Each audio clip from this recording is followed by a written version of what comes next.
Para mí, la narrativa era algo así como una capilla. Yo estaba como ensimismado en mi trabajo como narrador. O sea, yo pensé que la ficción era lo que me iba a dedicar toda mi vida. Para mí la crónica es un género al cual yo llegué tarde, es decir, yo no tuve una preparación para dedicarme a la crónica, no estudié periodismo. Hace muchos años, para ser un cronista había que pasar por las aulas para luego de ahí saltar a las redacciones. Pero desde hace 4 o 5 años o más, se empezó a vivir un boom de crónica en México, de gente que jamás en su vida había hecho crónica, empezó a escribir crónica, gente que como yo era narrador o gente que incluso escribía poesía, empezó a escribir crónica y le dio a la crónica eso que le faltaba, que no tenía desde los tiempos de Monsiváis, ¿no? Entonces yo empecé en la crónica colándome a partir de una gran exploración de la non-fiction.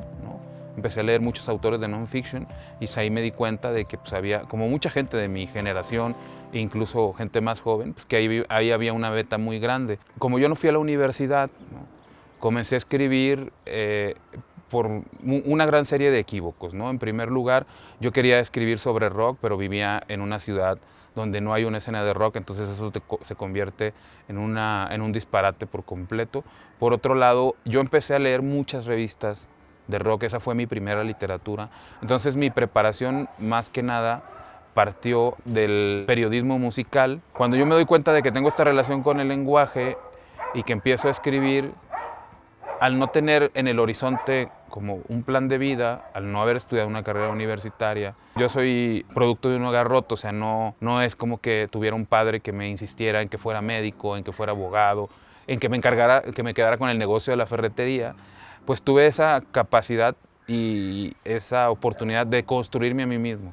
Entonces yo me quise construir a mí mismo de esta manera porque pienso que aunque yo soy bastante feo, como todos los humanos somos seres estéticos, ¿no? Y una gran parte y una gran experiencia estética para mí es la literatura. ¿Por qué soy cuentista? ¿Por qué insisto tanto en escribir cuentos? Porque un cuento bien escrito para mí es una experiencia estética que no me produce nada excepto una gran canción, ¿no?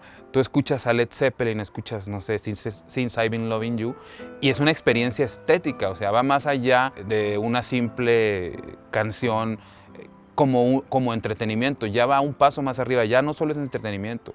Y encontré en el género del cuento un gran campo para estar viviendo constantemente esta experiencia estética. El primer gran obstáculo con el que yo me enfrenté es nacer en provincia, ¿no? Alejado de la capital, donde se encuentran las editoriales tanto transnacionales como independientes, o se encontraban, y era un obstáculo que se antojaba insalvable, ¿no? Entonces lo primero que pensé cuando nací en Torreón, dije, ¿por qué la vida, porque como dice Homero Simpson, ¿por qué me persigue la desgracia, no? ¿Por qué tuve que nacer en este pueblito del norte, olvidado por todos, en el que lo único que empezaba en aquellos años, cuando yo estaba joven, a despuntar, era el Santos Laguna, ¿no? Esa era la única referencia que la gente conocía de Torreón. Conforme el tiempo avanzó, las cosas se invirtieron a mi favor, ¿no? Cuando arrancó la guerra contra el narco y que Torreón aparece en un texto de Roy Carrum en The Guardian, nos convertimos en noticia internacional y entonces el efecto se revierte. Yo agradecí haber nacido ahí porque tuve de primera mano la experiencia de vivir en una zona disputada por 2 cárteles y eso me llevó a escribir mi primer libro de crónicas, que fue El karma de vivir al norte, ¿no? Ser mexicano es una aventura de tiempo completo, ¿no? O sea, ser mexicano es vivir las 24 horas de manera muy intensa. Por ejemplo, al venir hacia acá, ¿no? Pasar por el aeropuerto de la Ciudad de México. Ves ahí lo que ocurre y estás ahí viendo todas las manifestaciones de lo que implica nacer, crecer y vivir en este país. Está desde la aerolínea Gandaya, que te está cobrando 200 pesos por la impresión del pase de abordar, la señora que está haciendo 55,000 malabares para robarle 300 gramos a la báscula y no le cobren el exceso de equipaje. Y sobre todo eso, ¿no? Sobrevivir y cada día irte reponiendo, ir encontrando la manera de salir de tantos y tantos y tantos problemas. Y en sí, pues todo es a partir de la creatividad, ¿no? Yo lo único que me encuentro todos los días es a gente que está haciendo hasta lo imposible, ¿no? Creativamente, para salir adelante. Si yo hubiera nacido en otro país, quizás no hubiera sido escritor. ¿Por qué? Porque lo que yo he hecho, sobre todo, ha sido capitalizar mis faltas de oportunidades.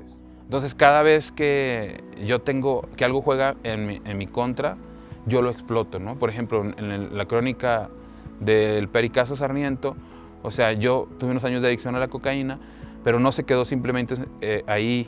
Escribí un libro de eso, ¿no? Entonces, cada vez ir sacando fuerzas de flaqueza, eso es lo que me ha ayudado a mí, y eso es lo que no te hace un gringo, no te hace un inglés, no te hace un alemán, no te hace alguien de otra nacionalidad, ¿no? Eso solamente lo puede hacer un mexicano.